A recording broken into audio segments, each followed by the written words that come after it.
넣어준 뒤 NK세포가 암세포를 잡아먹는 능력, 즉 면역세포의 활성도를 비교해 보았다. 결과는 확실한 차이를 보였다. 한경수 씨의 면역 기능은 정상인에 비해 현저히 저하돼 있었다.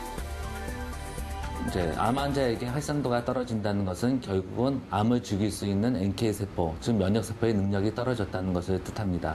결국은 암세포가 많이 진행됐기 때문에 결국은 면역세포가 암을 죽일 수 있는 능력을 소실하게 되고 면역세포가 있어도 암세포는 계속 자랄 수 있다는 그런 환경을 말하기 때문에 결국은 암세포에 우리의 면역세포가 파괴를 당했다고 볼 수 있습니다.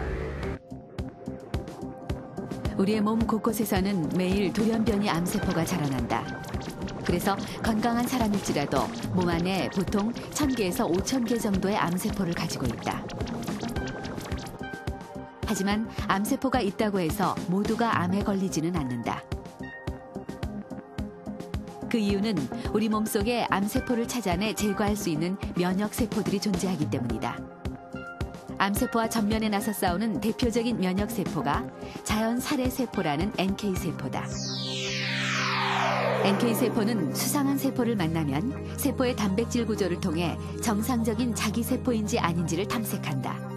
그리고 단백질 구조가 다른 이상세포라고 판단되면 즉시 암세포의 세포막에 구멍을 뚫고 적을 사멸시키는 중요한 역할을 수행한다. 자연살해세포의 기능이나 숫자가 떨어졌을 때 그런 변형된 세포들이 암으로 발생하기 쉽다는 거 하나와 또 한 가지는 암 환자에서 암이 많이 자라게 되면 암세포로부터 또 면역 기능을 억제하는 물질들이 많이 분비가 됩니다. 그것 때문에 면역 기능이 억제되어 있고 그렇게 돼서 암이 더 잘 자라게 되고요. 그래서 면역 기능 억제와 암의 발생과는 또는 성장과는 굉장히 밀접한 관계가 있다는 걸 알 수가 있습니다. 일본의 경우 면역세포를 이용해 암의 발생을 억제하는 치료가 활발하다. 동경 신주쿠에 위치한 면역클리닉에서 우리는 한경수 씨를 다시 만날 수 있었다.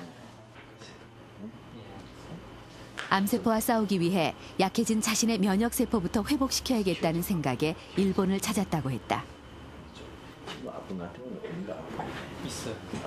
그가 이곳에서 받게 되는 면역치료란 무엇일까? 일단 환자 자신의 면역세포를 채취하기 위해 20cc의 혈액을 채혈하게 된다. 채취한 혈액은 원심 분리기에 넣어 림프구만을 모은 뒤 다시 암세포와 싸울 NK세포만을 분리해낸다. 여기에 세포의 증식을 돕는 물질을 넣어 면역세포를 배양한다.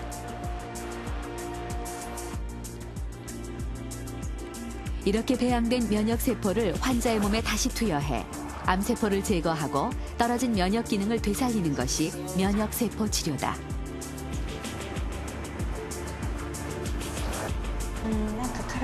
몸이 가벼워졌다고 해야 하나요?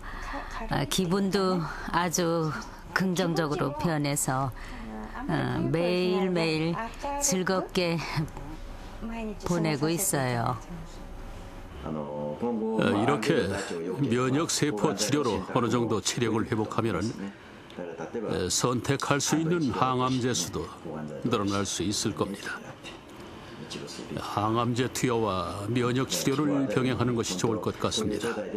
희망을 버리지 않고 치료를 받아서 치료가 어느 정도 안정이 되면 수술의 가능성도 가질 수 있다고 이해하시면 될 거예요. 면역세포 치료의 유효성에 대한 논란도 있지만 일본에서는 이처럼 암 환자를 대상으로 한 임상 연구가 활발하다. 이 병원은 90년대부터 후생성의 인가를 얻어 폐암 환자를 대상으로 면역 치료를 병행하고 있다. 실제로 수술을 마친 폐암 환자들을 대상으로 한 그룹은 화학 치료를, 다른 한 그룹은 화학 치료와 면역 치료를 병행해 보았는데 화학 치료만 받은 환자들에 비해 면역 치료를 함께 받은 환자의 5년, 9년 생존율이 20% 가까이 높은 것으로 나타났다.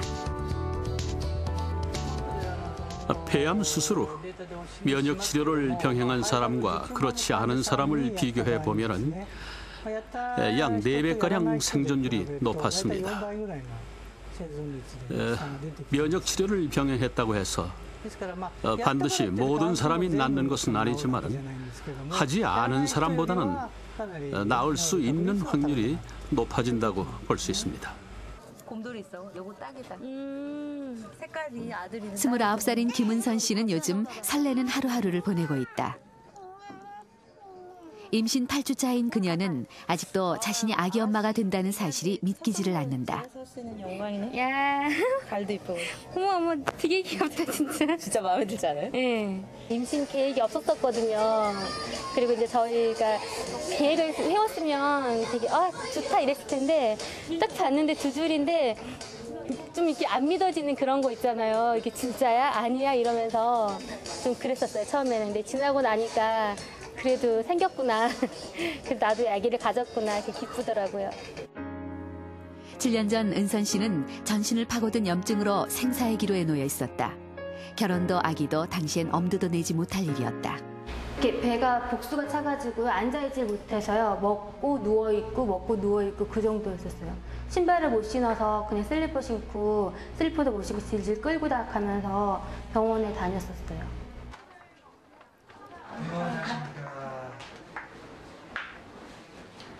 염증을 가라앉히기 위해 면역 억제제인 고용량의 스테로이드 치료가 2년간 계속됐지만 당시에 은선 씨의 몸은 전혀 말을 듣지 않았다.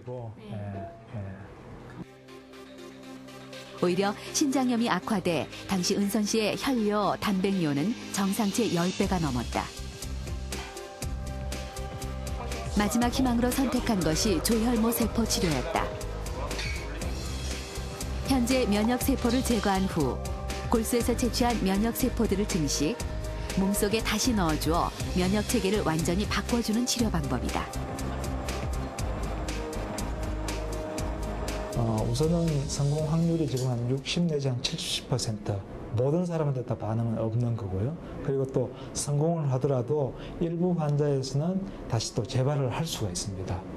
또 시술이 상당히 어렵기 때문에 시술을 하면서 사망할 확률이 적지만 한 5% 미만으로 있게 되고 이런 위험성이라든지 이런 것과 그냥 또 루푸스 환자를 그냥 일반적인 치료를 했을 때 그냥 앞으로 나빠질 수 있는 그런 여러 가지 위험성을 서로 고려를 해가지고 이 시술을 하는 것이 더 유리하다고 생각했을 때 이 조혈모세포 이식을 하는 것이 바람직합니다.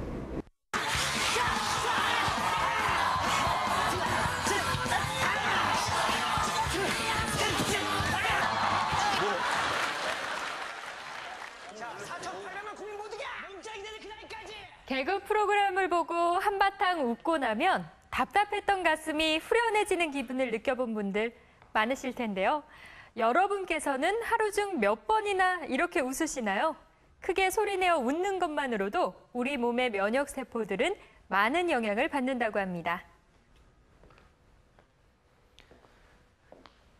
실제로 일본 오사카 의대에서 20명의 건강한 남성에게 75분간 코미디를 보여주고 웃음을 유도한 후 혈액 속의 면역세포 변화를 확인해봤습니다. 놀랍게도 코미디를 보기 전보다 이 면역세포의 활성도, 즉 암세포나 바이러스를 잡아먹는 능력이 더 증가하는 것으로 나타났습니다. 웃는 것을 생활한다면 면역력에 분명 도움이 된다는 것이죠. 웃음처럼 일상생활 속에서 면역력을 높일 수 있는 방법은 또 어떤 것들이 있는지 알아봤습니다. 올해로 입사 4년 차를 맞이하는 직장인 오태경 씨. 거의 모든 기초주사제는 다 갖추고 있습니다. 현재 제약회사 영업직 사원인 그는 고객을 일일이 찾아다니며 제품을 설명하고 판매해야 하는 일을 하다 보니 육체적인 피곤함이 큰 편이다. 게다가 하루하루 발품을 판 대가가 월말에 고스란히 매출 실적으로 연결되기 때문에 업무 스트레스 또한 적지 않다. 저희랑 거래하시면 정말 큰 도움이 되실 거라고 저는 믿습니다, 원장님. 잘 알겠습니다. 네, 꼭 다시 찾아뵙겠습니다. 시간 내주셔서 정말 감사합니다, 원장님. 안녕히 계십시오. 고맙습니다. 안 좋을 때는 안 좋아서 되게 스트레스를 많이 받고 실적이 오히려 좋을 때는 이번 달에 잘 나왔는데 다음 달에는 또 잘 나와야 되니까 오히려 또 그 다음 달을 걱정하는 그런 경우도 있고, 그래서 월말이 되면 거의 모든 이제 이런 직원들이, 영업을 나가는 직원들이 되게 많이 힘들어합니다.